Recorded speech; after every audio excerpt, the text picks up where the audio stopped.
Bom dia, amigos e amigas.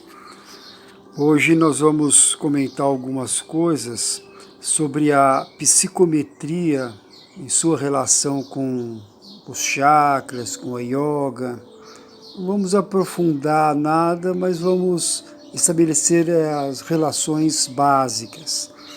Psicometria, no campo esotérico, é a habilidade de, através do contato ou da presença de objetos, sejam eles portáteis ou lugares, inferir sobre o passado, a história passada desses objetos. É uma capacidade paranormal, intuitiva, que pode ser desenvolvida. Esse fenômeno, de você ter em contato com um objeto e começar a receber informações, que estão gravadas de alguma forma na energia desse objeto, ela acontece de duas maneiras. Ou é intencional, você pega um objeto, alguém te manda um objeto e você vai tentar inferir esse conhecimento, essas informações, ou então sem intenção. Numa outra gravação eu expliquei uma situação, dei um exemplo, que eu estava com um livro na mão, que eu nem sabia o que era, estava limpando o livro, e esse livro remeteu ao contato com uma pessoa com a qual eu tinha estudado esse livro há muitos anos atrás, há algumas décadas atrás, e essa pessoa me liga, essa sintonia, sincronicidade. Então, intencional ou não intencional, são as duas maneiras como acontece o fenômeno da psicometria. E, basicamente, a psicometria trata da relação da consciência humana com os objetos. Os objetos também podem ser lugares, e podem denotar uma relação com esse objeto presente fisicamente ou não. Às vezes é um objeto que você guarda na memória, ou uma situação que ela está jogando um papel energético ali dentro de você ainda, apesar dele não estar fisicamente. Mas o mais normal, natural de acontecer é a presença de um objeto físico. Outro dia, por exemplo, foi uma experiência interessante. Uma amiga me chamou para ir conhecer a casa nova dela. Ela havia reformado a sua casa toda, teve uma série de problemas, a reforma dessa casa, com pedreiro, com arquiteto, e ficou um sentimento ruim, negativo. Então ela falou, olha, toda vez que eu vou na minha casa nova, que eu devia estar feliz, uma casa super bonita e tal, eu volto, fico com diarreia e não consigo voltar lá. E aí nós fomos lá, visitamos a casa, e a partir daí eu sugeri a ela que fizesse todos os dias, começasse com um exercício ali na beiradinha da casa, depois nos espaços da casa, de fazer uma pequena meditação, uma leitura, e criando uma condição energética diferente daquela condição negativa que havia se estabelecido. Até sugeri aquela consagração do aposento, do círculo esotérico, da comunhão do pensamento. E como uma maneira bem interessante da pessoa ir mudando aquela relação que ela tinha com o objeto. Na psicometria, voltamos à psicometria, o método a partir do contato com o objeto, ou na presença do objeto, acontece um estado de relaxamento físico, corporal, e uma concentração. Após a visualização, a concentração naquele objeto, isso já é uma coisa bastante difícil, todo o treinamento da yoga ele leva a esse trabalho da concentração, você conseguir manter apenas uma imagem na sua mente, eliminando as dispersões, é um trabalho bastante difícil. É preciso controlar a energia corporal, a questão muscular, a questão da respiração, tudo isso criando um ritmo para que a mente fique tranquila e possa deitar sobre um único objeto, ou seja, a concentração. Após a concentração nesse objeto a ser psicometrado, se procede uma expansão áurica na direção do objeto. Então você tem o objeto na sua mente e aí você tem que chamar todo o conjunto corporal enquanto energia no seu formato, expandindo essa energia total na direção do objeto. E aí acontece uma fusão áurica, né, que é uma fusão da sua própria área, do psicômetra, daquele que está fazendo o exercício, com o objeto que traz toda a sua informação e a sua carga. E a partir daí, dessa fusão áurica, se acontece o processo de recepção das informações. Aí é muito importante, porque é preciso ter uma eleição, né, uma escolha daquilo que vai ser importante de ser recebido, a informação que é necessária, que se escolhe, porque essa informação, essa energia, informação em forma de energia que volta para a pessoa que se concentra no objeto, ela traz uma carga. Então precisa ver se essa carga ela deve ser parte dela absorvida, né, para um fim útil, e parte você deve se colocar como se você fosse transparente. Aquilo passa e não volta para você, né? Então é importante esse preparo para receber as informações úteis, né? Um outro caso, uma vez a gente estava lá com um grupo de cura fazendo um trabalho de concentração e tinha uma amiga nossa de muitos anos, velhinha, ela voltou, foi morar lá em Portugal e tal, e veio a informação, ela estava com um câncer, né, no estômago, estava uma situação bem terminal. E nós fizemos então uma oração, uma vibração, eu conhecia ela, os outros componentes do grupo não, então eu fiz a concentração nela e todo mundo também se concentrou e fez esse trabalho de mandar uma energia. E que essa coisa voltou para mim, eu saí da reunião, passei mal à noite, fiquei 3 dias passando mal, com dor no estômago. Quer dizer, eu acabei recebendo aquela informação energética, desavisado, né, despreparado naquela ocasião, para lidar com o retorno das informações e da energia que vem a partir da concentração num objeto, ou no caso aí específico de uma pessoa, né? Bom, o mundo, nosso mundo, está cheio de objetos e pessoas, né, consciências, e se estabelecem sempre relações entre essas consciências, relações entre pensamentos, entre a consciência e um objeto ou determinado lugar. Essa percepção, essa relação que se estabelece, ela pode estar consciente ou pode ser inconsciente, né? Então, muitas vezes se fala que existe um arcabouço, um reservatório de todas as relações que compõem a nossa história.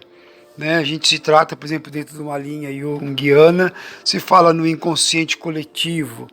Né? Os hindus falam do Akasha.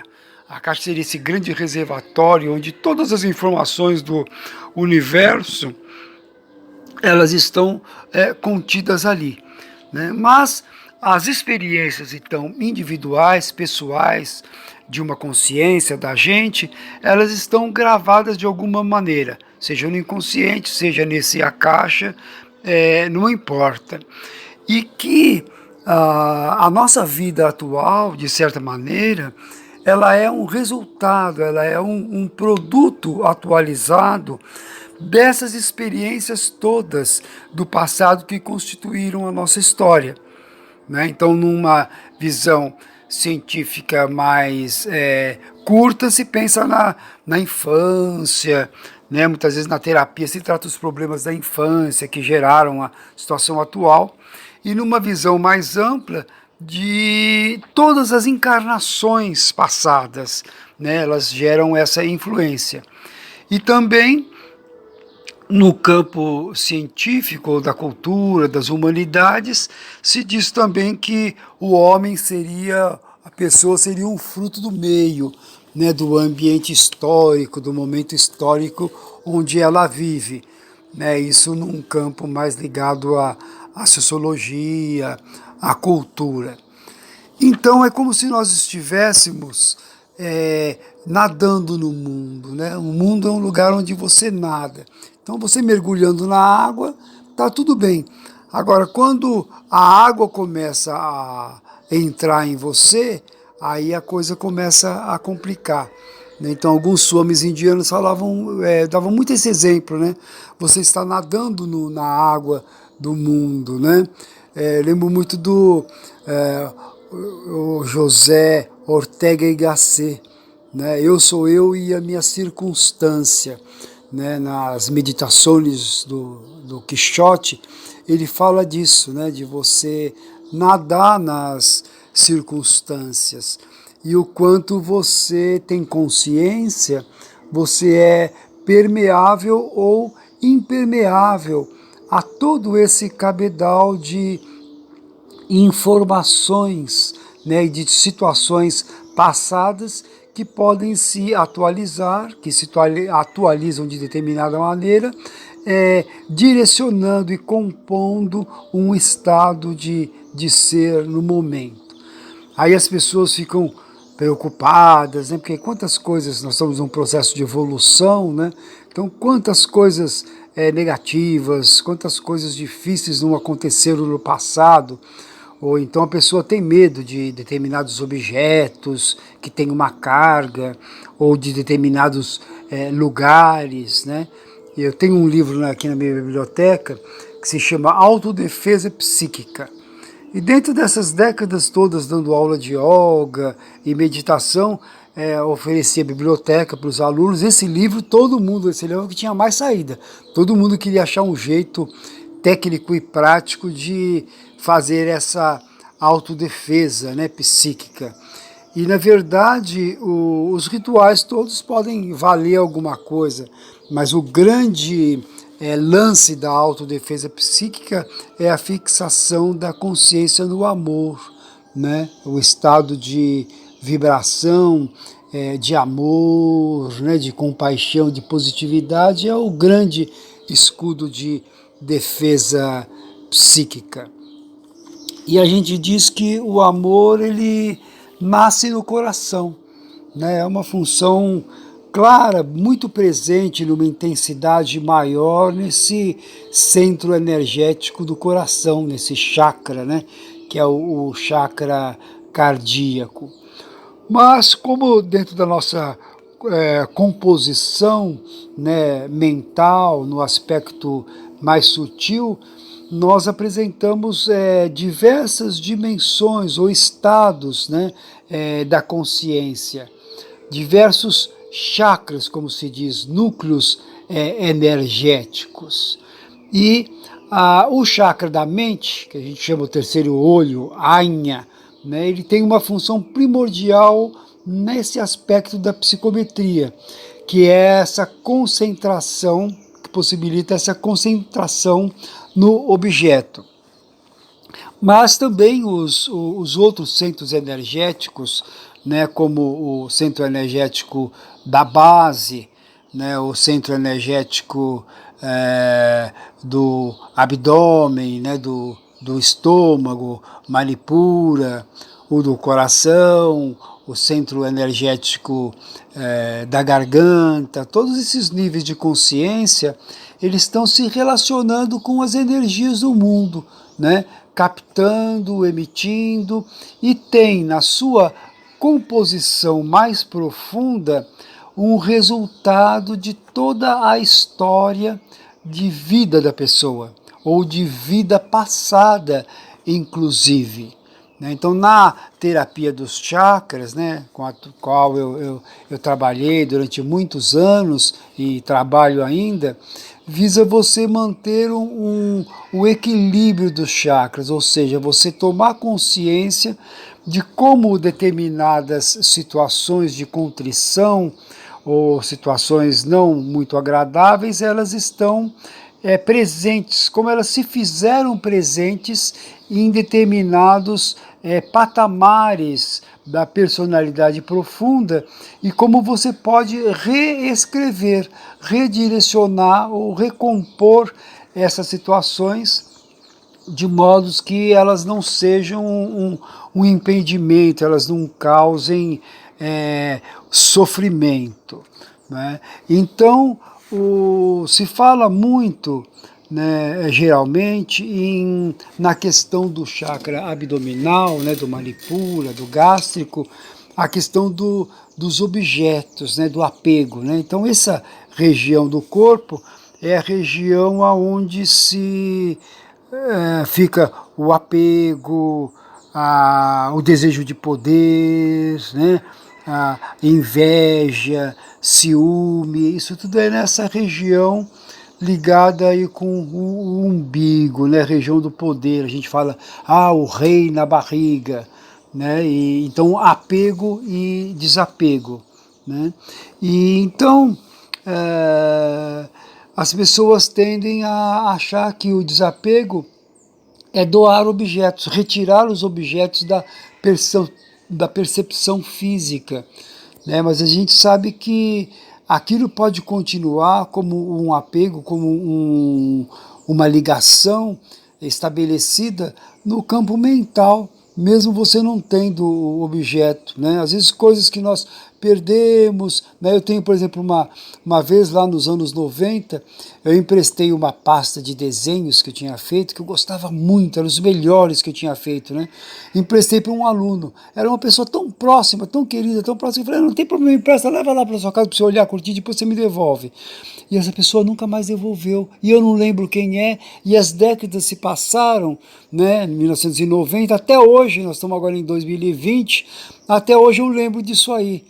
Olha que interessante. Então e se a gente for pensar na nossa relação com objetos e pessoas em vidas anteriores, então quanta coisa não tem a ser, que pode ser analisada, percebida e reequacionada, né? Os objetos, de certa forma, eles podem funcionar também como símbolos, né? Capazes de revelar e de remeter a consciência a condições do passado. Agora, tem objetos que são fundamentais, né? Às vezes a gente fala coisas e objetos, né? Por exemplo, a comida, a roupa, o teto, né? São objetos necessários. O celular, né, hoje em dia, é um objeto necessário, a comunicação. Então, a gente tem essa visão, mesmo dentro da sociedade, né, de que essas condições, esses objetos, a nutrição, o teto, são básicos e que numa sociedade evoluída, desenvolvida, isso deveria ser presente e de fácil acesso para todos, né? Agora, essa coisa do ter e do não ter, né? Do poder, né?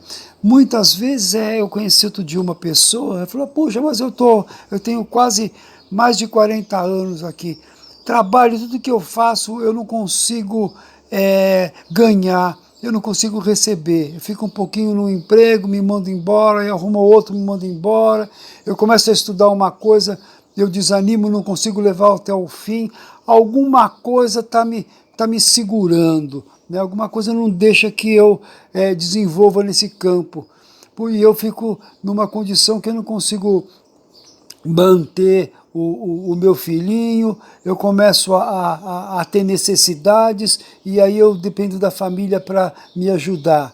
E olha, essa pessoa é uma pessoa inteligente, uma pessoa com muitas condições, mas existe um medo, né? Porque o ter, ele engendra também uma responsabilidade, né? Então ter significa responsabilidade e também o compartilhar, né? Porque se você passou muita necessidade, muita dificuldade, depois você conseguiu superar isso e acumular muito, você vai ter contato com as pessoas que estão em maior dificuldade e você vai automaticamente sentir a vontade de compartilhar. Ou então você vai se esconder atrás do medo, porque aquela memória daquele passado de carência vai estar jogando um papel em cima de você. Então, pagar esse preço tão alto para você ter, mas cultivar o medo, né? Então, se aquelas pessoas riquíssimas e sovinas que sofrem, né, por gastar. Então, toda essa ligação, essas relações, por exemplo, elas estão ligadas com esse chakra umbilical, né? E os objetos em si têm toda essa energia ligada com a psicometria, depende da relação energética que se estabelece. Eu fico pensando, por exemplo, o Gandhi, né? Também é uma história que se conta muito. O Gandhi, uma vez foi, quando estava em Londres, né? Ele chegou em Londres e aí quiseram levaram ele no shopping para mostrar, numa joalheria, para mostrar aqueles relógios de ouro, aquelas coisas. Ele queria ver, não, eu quero ir, quero ver. E ele ficou maravilhado, olhou tudo aquilo e falou, puxa, mas Gandhi, você, né, curtindo e achando lindo e maravilhoso tudo isso. Ele falou, não, é bom, porque assim eu vejo quanta coisa bonita que tem nesse mundo que eu não preciso, né, que eu não tenho necessidade. Isso é uma coisa bem interessante. É diferente, a gente vê, por exemplo, o gatinho, né, aqui em casa. Você pega uma bolinha de papel, você joga, ele não pensa, automaticamente o gatinho vai em cima da bolinha de papel. E a gente muitas vezes fica escravo, inconsciente dessas proposições, né, do mercado comercial, né, criando necessidades, né. Então, a gente chega a uma conclusão de que a pessoa mais rica é aquela que tem menos necessidades e que talvez para a felicidade uma vida simples seja o caminho mais fácil, né, mais adequado para se ter uma vida feliz. Agora, para isso é necessário se ter o autoconhecimento, né, ter uma abertura para dentro de si mesmo, para perceber como funcionam todas essas relações energéticas, né, dos próprios chakras com os ambientes, com as pessoas, com as coisas, os lugares, como se estabelecem essas relações e fazer com que essas relações elas sejam o mais tranquilas possíveis, né, no campo físico, no campo psicológico, no campo energético. O aprimoramento da condição humana é realmente a consciência dessas relações, né? Isso é básico dentro da educação. Nessa educação como nós chegamos hoje, né, na nossa civilização, que é acrescentar conteúdos que vão te possibilitar ganhar muito dinheiro ou ter mais coisas. É um uso instrumental da educação que não necessariamente leva à realização pessoal, né? Porque a realização pessoal está diretamente vinculada ao conhecimento de si mesmo, né? Só conhecendo a si mesmo que é possível você ter o reconhecimento do outro e aí estabelecer relações positivas com o outro, né? Agora, conhecer a si mesmo significa estar em condições, né, de coragem para lidar com todas essas situações de um passado mais primitivo, né, a lidar com todas essas características, né, dos chakras, dos níveis energéticos que estão presentes no ser encarnado e que fazem parte do seu aprendizado, né, no chakra básico, o medo, a impiedade, as dores físicas. Por que eu preciso sentir dor? Né? Depois você tem o sensualismo, a desconfiança, a agressividade, né? O ciúme, a irritação, né? A insegurança, a inveja, já vai subindo para a barriga, né? O desejo de poder, a competição, a cólera, né? A pessoa não se segura, fala alguma coisa, ela fica roxa, de aquela cólera, aquela descarga toda energética, e aquilo leva a ações terríveis, causa doença, causa problemas, né? Sentimento de perda, E mesmo no nível do coração, né? Porque no coração não é só amor, o coração às vezes está com mágoa, ressentimentos, né? Apegos ao eu, aquela arrogância, né? Tudo isso são elementos que se apresentam dentro do campo energético, por exemplo, do chakra cardíaco, e que precisam ser lidados. É legal ir lidando e apaziguando e harmonizando, né, os chakras.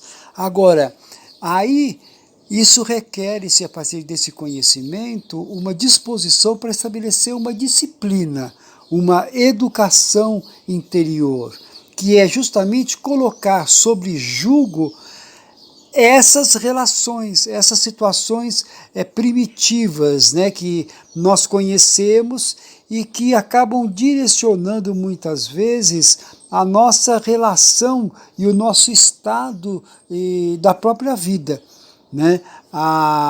Essa materialidade, né, o poder de você ser mais você perante todas as situações que se apresentam. Isso demanda conhecimento, né? Eu, por exemplo, particularmente, todo mundo, às vezes, cada um tem um método para isso, né? Eu usei esse método de subjugação, de autocontrole, de disciplina. Para mim, eu aproveitei muito das instruções que vêm dentro do campo do yoga, né? Desde muitos anos atrás, comecei a praticar com 15 anos. Então esse é um método de treinamento que te ajuda, tanto na parte física, como também na parte energética, porque envolve a respiração, né? O controle da mente, a meditação, a observação, né? Hoje é muito comum, está muito em voga o mindfulness, né? A atenção plena. A atenção plena é um pequeno exercício, o início do exercício de voltar a consciência para dentro de si mesmo, para perceber o momento, estar presente no momento, né? Porque presente no momento vão interferir nesse momento presente todas essas informações advindas do passado, sejam de objetos, sejam de vidas passadas, sejam de situações. Então você vai conhecendo a sua energia, né, e conseguindo estabelecer essa consciência da individualidade como sendo uma consciência em si. Né, os objetos da observação são transitórios, todas essas situações elas vão se mudando, elas são transitórias, mas aquele que percebe, ele permanece. Né? Então, retomando, para finalizar, né, a psicometria, né, intencional ou não intencional, com toda a vivência, o estar no mundo como uma condição energética a ser conhecida, a ser reconhecida, para então poder entrar em harmonia. Estando em harmonia, essa harmonia se expande e vai se relacionar com o mundo, com outras pessoas, e o próprio ambiente geral ele vai se transformando.